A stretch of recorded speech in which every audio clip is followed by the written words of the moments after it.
Yes, once again, thanks for listening to me and invite me into your kitchen or your living room or wherever. Ladies and gentlemen, Guyana is not about Indian, which we call Coolie, or blacks, or Portuguese, Chinese, or Douglas, or Amerindian that we call Buck.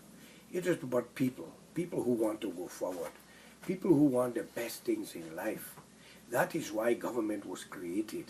We fought for independence. We get it in 1966. How far are we today from that day? What do we got to show for it? Think of it. Politician lies.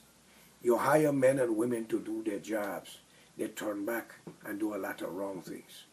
Now, when you have a police force or a military force, you must make sure that they are properly taken care of. A better salary. If possible, help them to own their own house.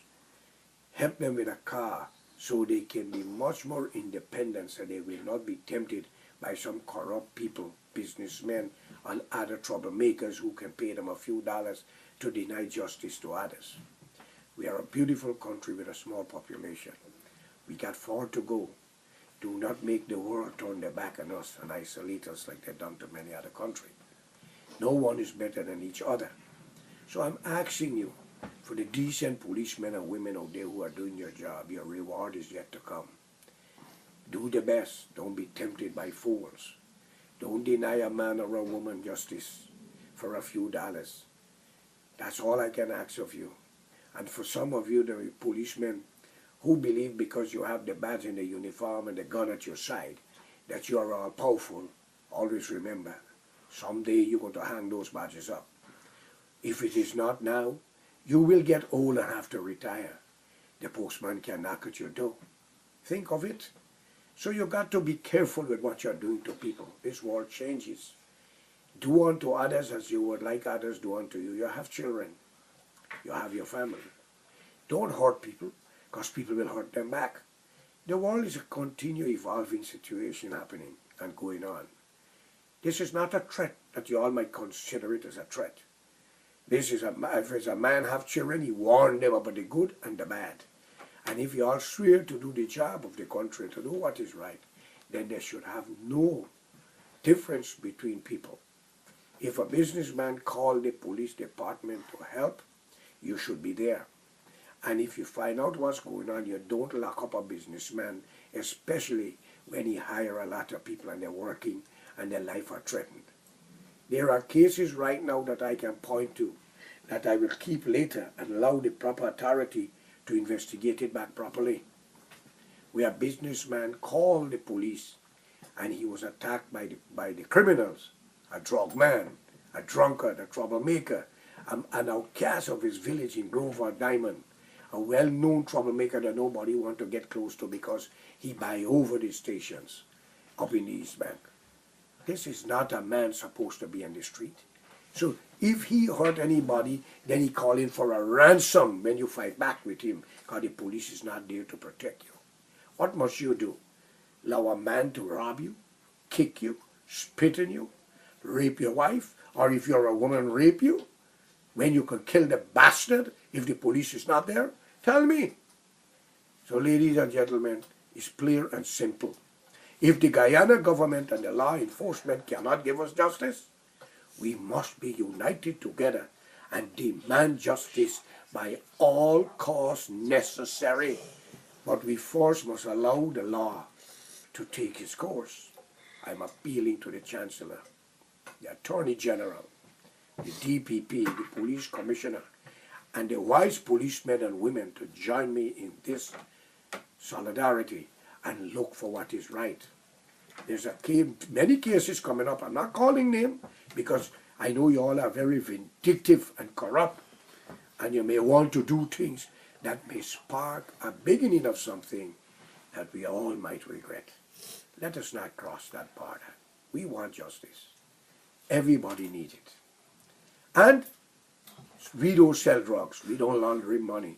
We don't get involved in nothing illegal. But if it is the last thing we have on the face of this earth is to defend ourselves, we are going to do it with or without the police department. Because we cannot trust the police force. And the military, we still can't trust you neither. So where must we turn to get justice? As citizens of the country, we must go to our enemy country that claiming Borosiri, Venezuela, or we must go to Suriname that is clearing New River, or going to Brazil that as people the Poknakas are taking your gold. Tell me where to go for justice. Or must I go to India or China or Portugal or Africa? Tell me, you learned gentlemen, ladies and gentlemen, this is not an attack to the force. This is an attack for justice. This is a fight that we must know what's taking place. A black man needs justice as much as an Indian, a Chinese, a Portuguese, a Douglas Amerindian. We all need justice. But where could we get it if the law is corrupt? I'm appealing to you, do what is right. Save what's left of your country and do not create a havoc, because many business people are being robbed, beaten, and can't do nothing. Because when they're reported, they can't even identify the criminal because they're afraid for their life. Your witness even is afraid to come forward because they are threatened. What kind of law is this? And then you're in the court only being harassed, pushing you around. Some case take 20 trials, they finish yet and it's not a murder trial. And everybody can see as bright as day. Ray Charles, the blind man, can see the injustice in that. Tell me what you think. I'm not naming anybody yet. I'm watching this matter very simple and cool and look upon it, but I could tell you one thing. We got the world in our hands, and time will tell. And nothing bad shall live forever. Always remember that. There was a time when the wicked ruled the land. The world changes, man. I have seen many wicked people beg before they was put down. I am not threatening anybody. You need justice, I need justice. And I'm calling upon the authority to look into this matter carefully. And then from there we will take it. This is not a case that Guyana belongs to only one race of people when you're ruling and the other one when the other one ruling.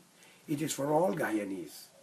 Ladies and gentlemen, join me in the solidarity and the call for freedom. Because if you cannot be free in the country where your birthright is, you might as well give up your life. That is all I can tell you. We have so many unsolved mysteries. The death of the late Walter Ratney. Nobody knew who killed him. All they name a man named get respect. Ohini was accused. Dublin was accused. Even Vicentica, I think, was accused. Especially when we kill them politically. And the police love to justify somebody. Throw a gun in your hand or a knife, you attack them. But there's a God, if you believe. You got children. Do unto others as you would like them do unto you. I'm calling upon the force.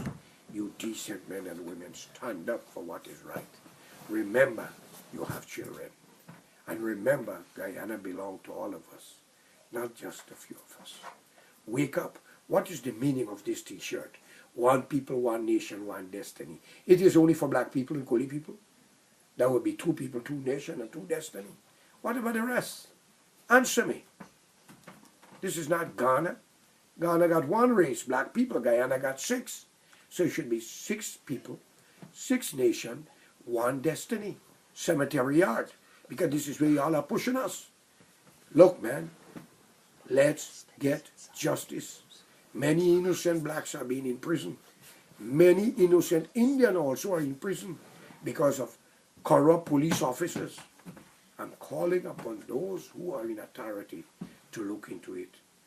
If not, I'm calling on the U.S. Embassy, the Canadian Embassy, and all embassies into Guyana to stand up with me and apply pressure on the Guyana government and the judicial system, and to deny visa for all of them until better can be done.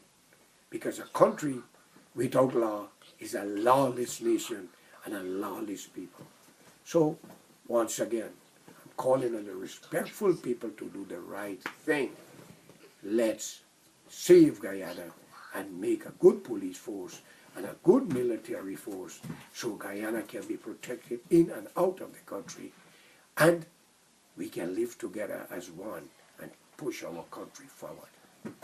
This is not about who ruled the country and who must rule it next. It is all about survivalism and justice. Thank you.